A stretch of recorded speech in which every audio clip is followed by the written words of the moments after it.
All right, friends. Today's podcast is about the preseason. We are entering the preseason. What is the preseason? Do people even do preseasons in affiliates? No. What? I don't even think they have that language. They don't even know what that means. Because most CrossFit gyms just go hard 365 days a year. What's our hard Metcon today? How many times have you been in a gym, person watching, where it's like, ooh, look at tomorrow's workout. It looks really brutal. That's like the only thing that's ever said. I think that's like what gets CrossFitters off, if we're going to be honest. Ooh, 32-minute EMOM tomorrow. Do you see it? Yeah, but you put like back squat and they're like, I think I'm going to skip. Yeah, it's crazy. So we, as you know, really have been taking an approach of a season like you would in any sport. And so we just spent how long, Maddie, in the off season as a gym? Since the open, take away the competition prep, yeah. We've had about 6 months, but a lot of our individualized athletes might have even had a longer depending on your goal. off season. I've had a pretty long off season. We are entering preseason, and so when we say preseason, we mean a transition phase where we start to do sport-specific movements, introducing those to our bodies again, because we haven't done anything like toes to bar, GHDs, a lot of these chest to bar, we maybe have done a little bit, but now we're about to really kind of ramp up the volume, but we're going to do it in such a way where it's not just a ton of intensity. So we might do things like EMOMs and stuff to kind of build back up that threshold for those movements. And that's what we're about to do. And then in season, so again, we like to say off season, preseason, in season.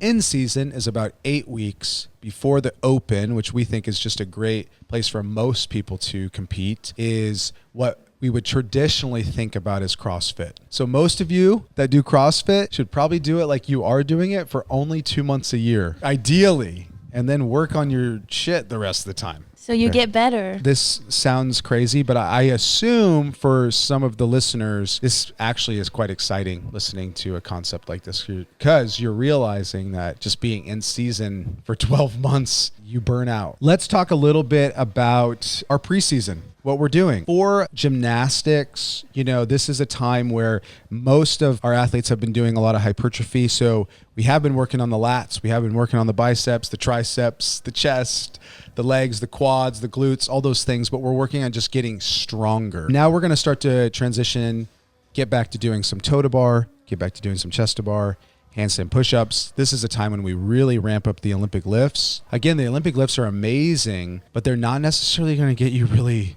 strong. A lot of snatches just ain't going to cut it. So, well, Olympic weightlifters don't just snatch and clean. Hello. They squat a lot. They squat. So we're going to introduce a lot of the Olympic lifts for some of our better athletes. There'll be Olympic lifting almost every single day. And then we're also going to get into rowing. We know that rowing is a big piece of the puzzle when it comes to competition. Wall balls, box jumps, burpees. We love EMOMs because it kind of controls the interval and it lets us build intensity slowly. And so then for us, kind of the best way to do this is there's a certain amount of volume you need for a lot of these movements. And once somebody can do the proper amount of volume, then we can work on denser sets. And then, and only then, we can start to introduce intensity, which would mean doing concurrent training, which would be take that movement that you're now good at and can do lots of volume with no intensity. And now let's add intensity. Maybe the first thing you do is add a monostructural movement. So it's now instead of just doing handstand push-ups, you're going to row and then do handstand push-ups. Then when you get really good, we can start to do interference. Maybe wall balls. Like what you did? Yeah, wall Anton's balls. calling himself really good. No, I did not say that. But I do think it's important to note that you can't just work on your gymnastic skill with other things right off the bat. Yeah, you need can't. to do them with EMOMs, especially coming out of strength season. I think so. I think a Strength big period. mistake a lot of people make is they only work on these movements already in couplets and triplets before working on it as a single modality. And being able to do the proper amount of volume. I mean, honestly, you should be able to do 120 to 150 toe to bar before you start to make it harder. And I don't know a lot of people that can do, 12 toe to bar a minute for 10 minutes. I think a lot of common mistakes with this transition is a lot of people are just doing too much intensity. But I think a lot of people make this transition, let's say they are working on their back squat or something, and then just going to transition so fast into intensity.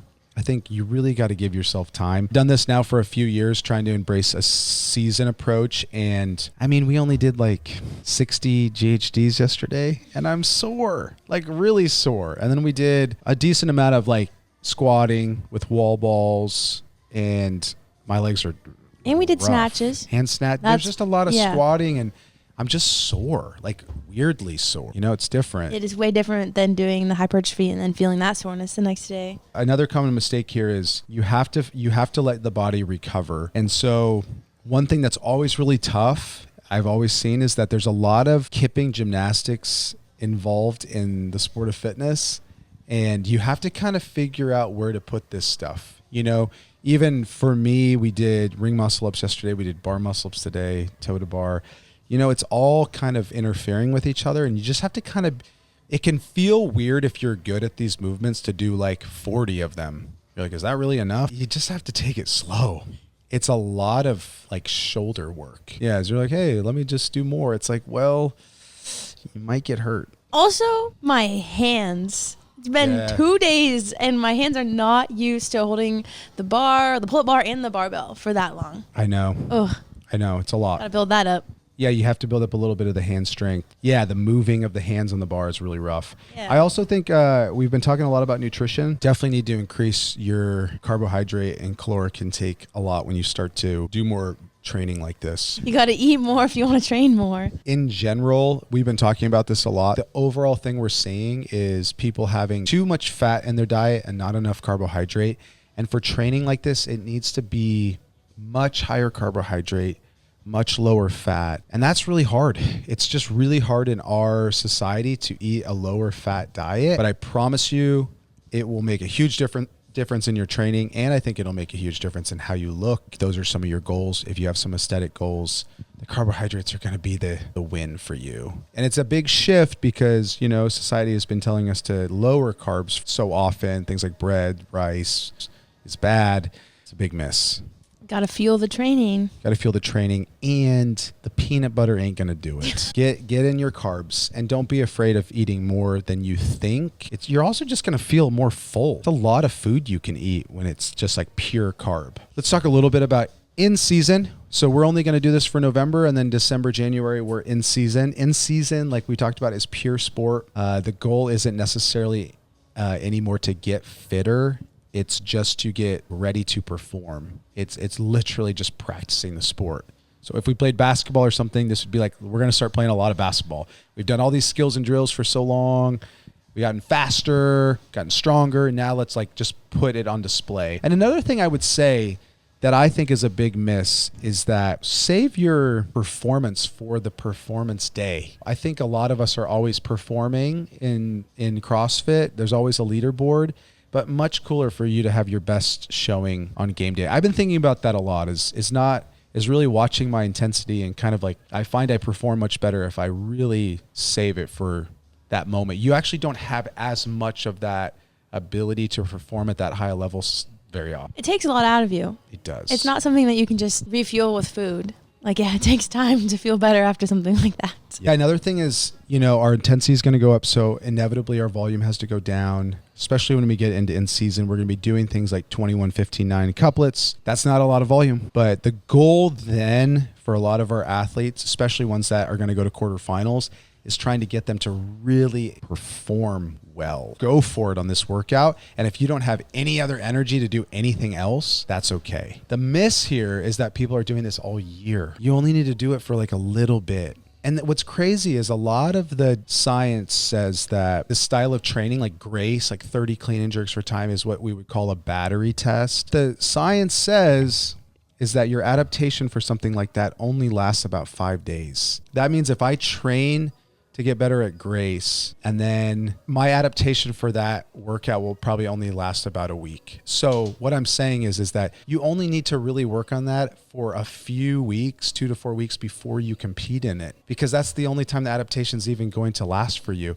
You don't need to work on that forever. The adaptations don't change. But for these slow lifts, these big lifts, you can get adaptation that can stay with you for a long time. We talk about this and people still think, oh, it's the seasons aren't for me because I don't want to be good or I don't have goals. But then going back to what we talked about a few episodes ago, where like everyone has a goal. So the seasons are for everybody. Yeah, they are. Not just for the elite athletes or people that want to make semifinals or whoever you are. I do still think there is people that say they're not competitive, that this isn't for them, but you do have a goal. It might not be to make the quarterfinals, but you do have a movement you want. You do desire to get better. We all want to get better. I think it's so foolish when I hear somebody be like, I don't really want to get better. Really? Where in life are you just trying to not improve? Like, that's part of a growth mindset, which I think is very important here. It doesn't mean that it's just about you.